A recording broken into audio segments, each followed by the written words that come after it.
ده تاجر مش تعبان، انت فاهم.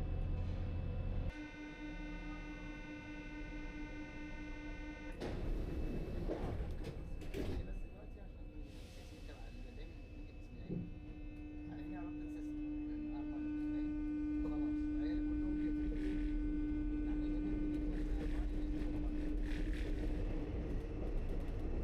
masaajidka meesha laga galo waa kan halkan waxay ka dhigan tahay qudbiga inuu yahay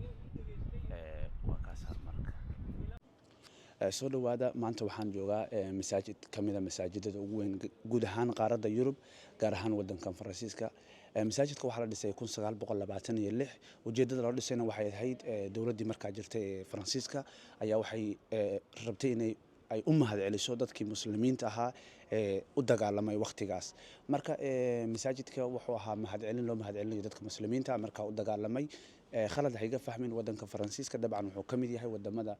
dadka muslimiinta mataqaana aad u nacab oo islaan nacaybka ayaa aad ugu badan waliba qaybta maaragtay dumarka ayay waxay isku dayaan inay xijaabka ka dhigaan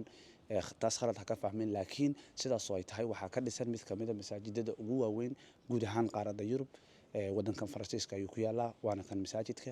waxaan kugula talin lahaa haddii aad joogto magaalada Paris inaad masaajidka soo booqato oo aad soo aragto wuxuu leeyahay museum wuxuu leeyahay library wuxuu kaloo leeyahay mataqaanaa casharada laga bixiyaa fadlan soo booqo masaajidka oo soo arag salaadaha jimcaha waa ku soo tukan kartaa fadlan haddii aad igala socoto TikTok follow dhe YouTube ka subscribe ku samee sidaan ku sheegayna maanta waa vloggeennii tobnaad maalintii tobnaad oo isku xigta oo aan vlog sameynayno aad baa mahadsantihiin mid kamid ah taariikhaha uu leeyahay oo mataqaanaa dadka muslimiinta ay ku nool wadanka Faransiiska ama waqtigaas looga mahad celiyo waxa kamid ah